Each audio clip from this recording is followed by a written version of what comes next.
सब परेशान है, मेरा भाग्य बड़ा दुखद है, मेरे भाग्य में क्या लिख गया।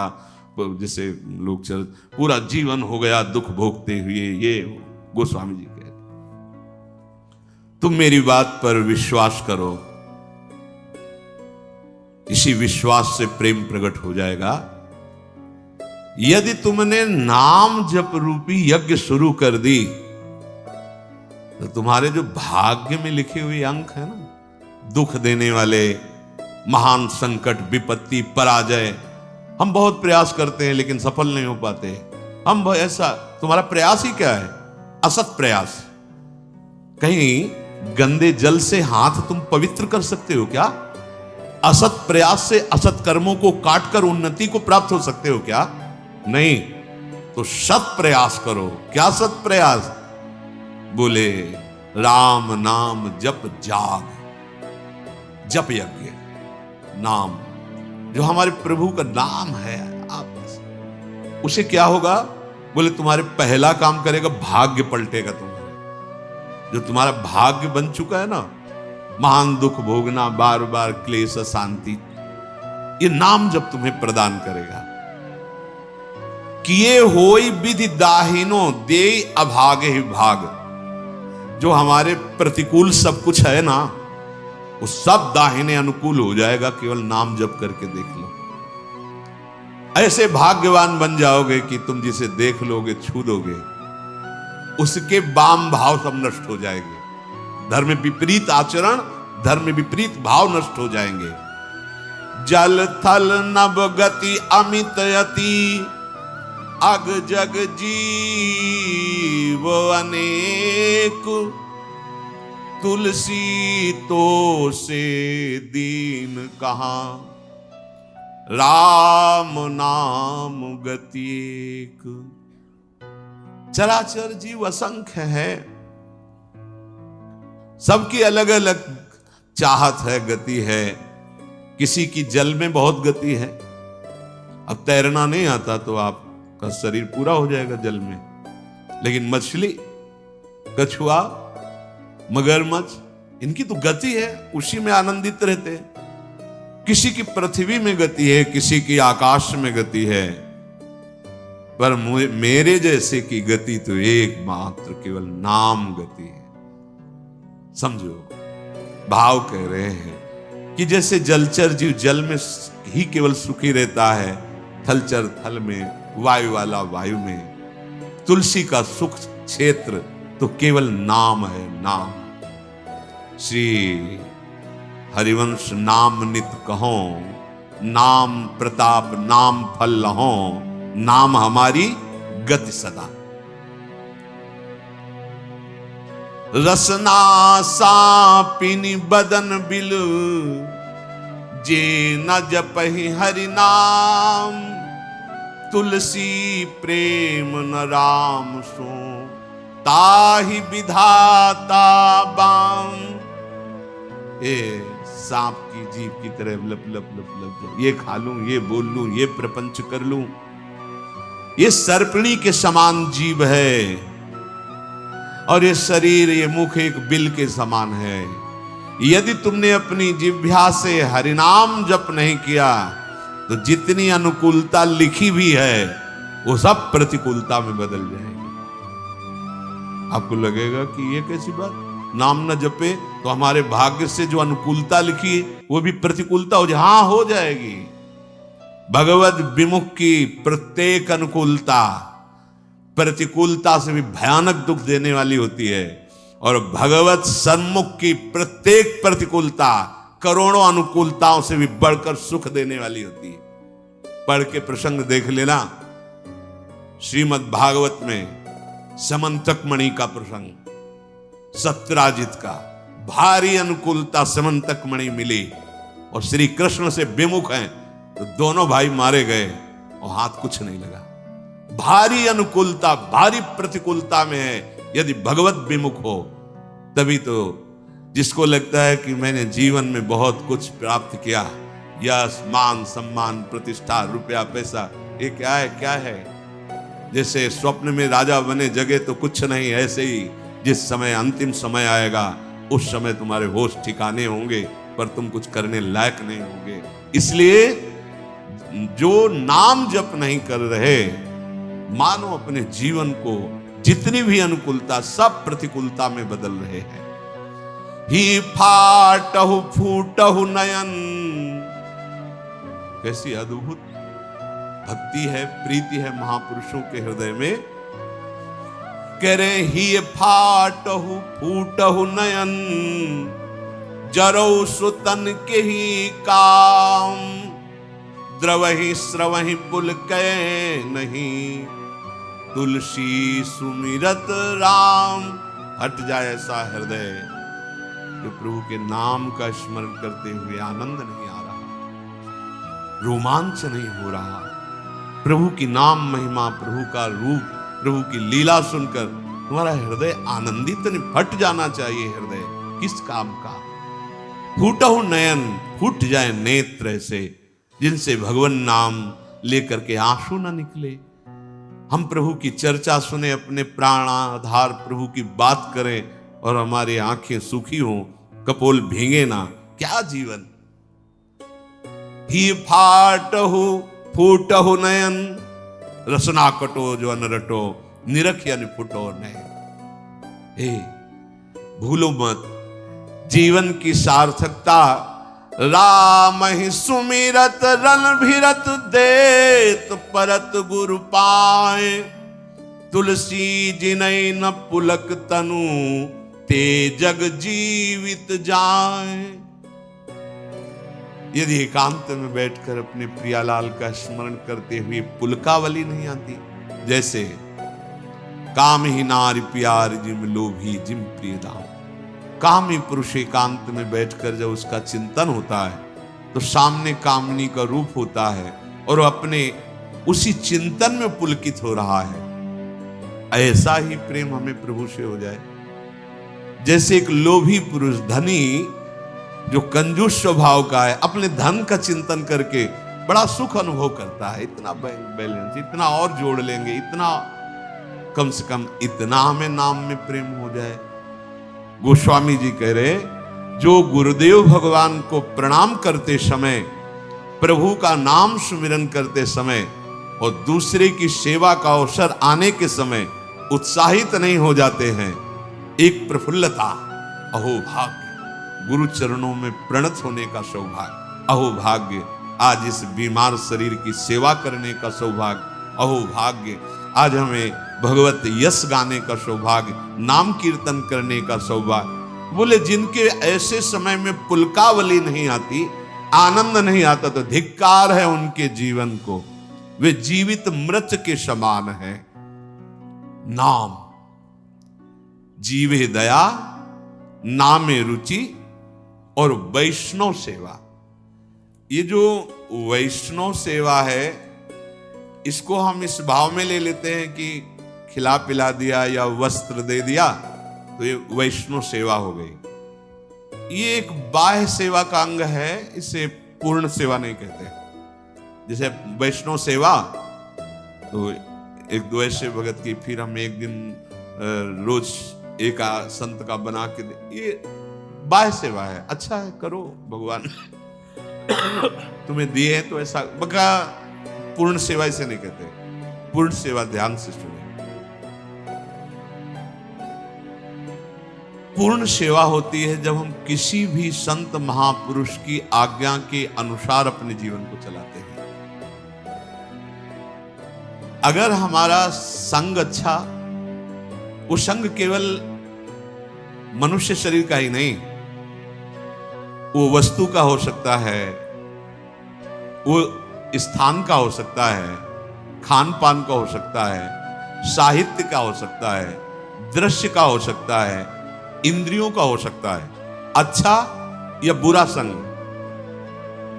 वैष्णव सेवा का तात्पर्य है किसी एक महापुरुष के वचनों को अपने जीवन का आदर्श मानकर इन सब संगों का त्याग कर दे, उसे सत्संग कहते हैं। क्या संग? वस्तु, खान पान, स्थान, साहित्य, दृश्य, इंद्रिय चेष्टा, जो हमें प्रभु से विमुख कर दे, वो वस्तु, वो खान पान, वो दृश्य, वो साहित्य, वो संग, वो स्थान, वो बुरा है, वो असत संग है, वो कोई भी हो, किसी भी वेश में हो।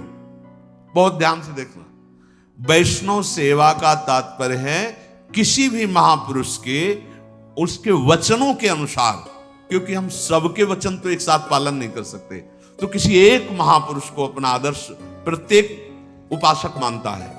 एक जीवन में आदर्श महापुरुष होते हैं। जैसे सन्यास मार्ग में चले तो पूज्यपाद सिउड़िया बाबा जी, सबकी सुनना है, पर साथ में जैसे औषधि रखी जाती है, ऐसे पूज्यपाद उड़िया बाबा के उपदेश नामक ग्रंथ जीवन में साथ रहा है। ब्रह्मचर्य से लेकर सन्यास मार्ग तक जीवन, कहीं भी तो वो तत्काल सिद्धांत उसको सामने नहीं, गलत, बाबा ने सब बाबा के वचनों। और जब भक्ति मार्ग में कदम उठा तो पूज्य भाई से ही श्री हनुमान प्रसाद पोद्दार जी महाराज, आदर्श, एक भी शब्द का आज तक कोई संशय नहीं। भाई जी के वचन पूज्य पाद उड़िया बाबा, और जब नित्य विहार रस तो पूज्य सदगुरुदेव भगवान। एक भी आचरण, एक भी सेकंड के लिए विश्ववर संग्रह, कहीं कोई शास्त्र प्रतिकूल आचरण नहीं। मेरे गुरुदेव इसलिए कह रहा हूं, ऐसा नहीं, भगवत कृपा से बचपन से बड़े बड़े संतों का संग हुआ। नित्य विहार रस की उपासना की सर्वोपरि ऊंचाई पर पहुंचे हुए महापुरुष, और एक सेकंड के लिए कभी शास्त्र से विपरीत आचरण नहीं देखा। सदगुरुदेव भगवान परम मकिंचन प्रिय हरि के सहचर्य भाव में स्थित महा, तो कोई न कोई महापुरुष अपने जीवन का आदर्श होता है। सबसे बड़ी वैष्णव सेवा किसी भी महापुरुष को अपने जीवन का आदर्श बनाकर उनकी आज्ञा के अनुसार चलना। इस कसौटी पर कस के देखिए आप, तब वैष्णव सेवा मानी जाएगी। कोई भी स्थान, खान पान, साहित्य, दृश्य, इंद्रियों की चेष्टा जो मुझे किसी भी आदर्श जिसको हमने माना है महापुरुष, उसके विपरीत ले जाए, वो सबको संग, चाहे वो वस्तु, व्यक्ति, स्थान, ग्रंथ, पंथ, कुछ भी हो, जो आदेश मिला है गुरुजनों उसके अनुसार,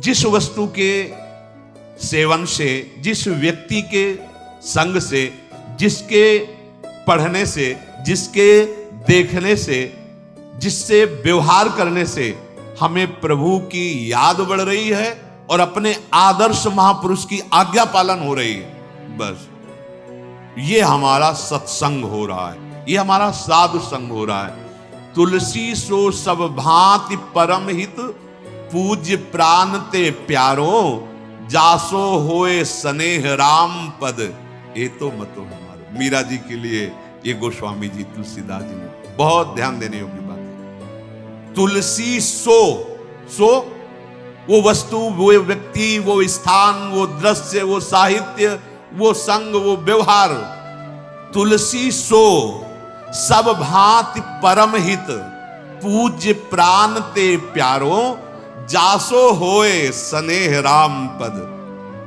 ये तो जिस वस्तु के सेवन से, जिसके संग से, जिसके पठन से हमें प्रभु से प्यार हो जाए, स्नेह राम पद, ये तो यही सबसे बड़ा संग। हम कुसंग का मतलब केवल व्यक्ति का संग समझते हैं, नहीं, हर वस्तु, व्यक्ति, स्थान, वो जिसके संग से हमारे प्रभु प्रीति छूटे, प्रभु का स्मरण छूटे, हमारे गुरुजनों का आदर्श छूटे, जो हमें आज्ञा करी, वो कुसंग है, उसका सर्वतो भाव त्याग कर देना चाहिए।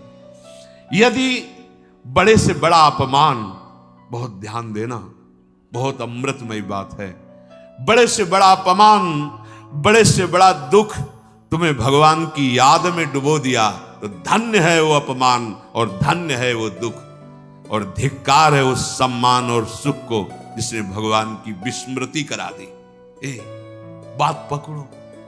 तुलसी सो सब भांति परम हित, पूज्य प्राण ते प्यारो।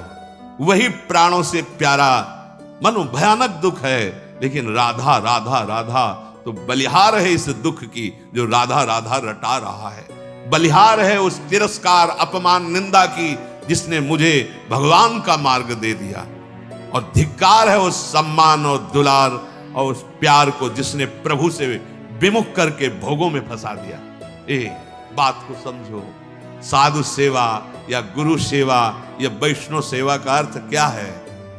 उनकी आज्ञा पर चलना, और उनकी आज्ञा से हमें कोई गिरा दे, वो कोई भी हो। आप कहां सतबार महेशु तजौ न नारद कर उपदेशु। ये है साधु सेवा, ये है वैष्णव सेवा।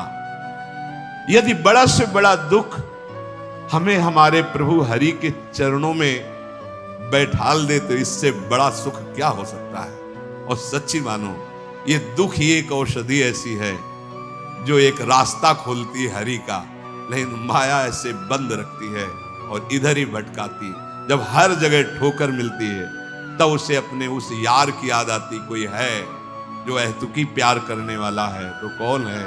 वो हरि है, वो कृष्ण है। देख लो, जब चिंतामणि की ठोकर लगी तो बिल्व मंगलाचार्य बन गए। जहां आसक्ति होती है और वहां अपमान और तिरस्कार मिलता है तो हरि का दरवाजा खुल जाता है। आ जाओ मेरे पास। कितने कृपालु हैं। मुझे हृदय से उस परिस्थिति का, उस दुख का, उस अपमान का स्वागत करना है जो मुझे प्रभु की याद में डुबो दे। संसार का बड़ा सा बड़ा सम्मान, भोग, वैभव जो मुझे प्रभु से अलग कर दे, तो जरऊ सो संपत्ति सदन सुख, सुहृद मातु पितु भाई, सन्मुख होत जो राम पद करई न सहस सहाय। आग लगे ऐसी संपत्ति में, ऐसे सम्मान में, ऐसे पद में और ऐसे प्यार दुलार में, चाहे वो कोई भी हो, जो मुझे मेरे भगवान से विमुख कर दे तो आग लगे ऐसे संबंध में। जरऊ सो संपत्ति सदन सुख, भारी से भारी संपत्ति, भारी से भारी गृह सुख, और सुहृद मातु पितु भाई। प्रहलाद जी पिताश्री कह के साष्टांग प्रणाम किए थे हिरण्यकश्यप को। जब वो हरि का द्रोह करने लगे तो दैत्यराज कह के संबोधन किए। दैत्यराज, बिल्कुल भय नहीं। और चरणों में मस्तक रखने वाले भरत जी ने उन्हीं माता कैकेयी को जब देखा कि हमारे प्राणाराध्य भगवान राम के 14 वर्ष वनवास का वरदान मांगा और मुझे राज्य, तो कहा पापिनी आज के बाद तेरा मुख नहीं देखा। प्रणाम करके पैर छूकर सभा में बैठते थे विभीषण जी। जब राम द्रोही देखा, चल पड़े, अब तेरा विनाश निश्चित है। और ललकार करके समरांगण में युद्ध किया। रामादल की तरफ से रावण से युद्ध किया कि नीच पापी, ऐसे शब्दों का संबोधन किया जो विश्व प्रतापी रावण विभीषण जी ने। परम पूज्य गुरुदेव का पद होता है। जब वामन भगवान के समर्पण के लिए रोक दिया तो गुरुदेव की बात छोड़ दी और भगवान की बात को। तजु पिता प्रहलाद विभीषण बंधु भरत महातारी, गुरु बल तजु कंत ब्रज बनितन भी मुद मंगल। जरौ सो संपत्ति सदन। इस बात को अंदर समझो। वो विपत्ति गले लगाने लायक है जिसमें याद आवे राधा राधा। अब तो आपके सिवा कोई नहीं रहा। बलिहारी है उस परिस्थिति की और उस विपत्ति की जिन्हें मुझे प्रियाजू का बना दिया, जिसने मुझे राधा नाम रटने का सौभाग्य प्रदान किया।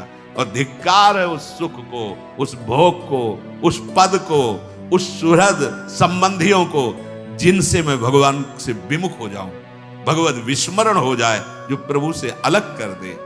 जरौ सो संपत्ति सदन सुख, सुहृद मातु पितु भाई, सन्मुख होत जो राम पद करे न सहस सहाय। वो सब सुख आग लगाने लायक हैं जो हमें प्रभु से विमुख कर दे।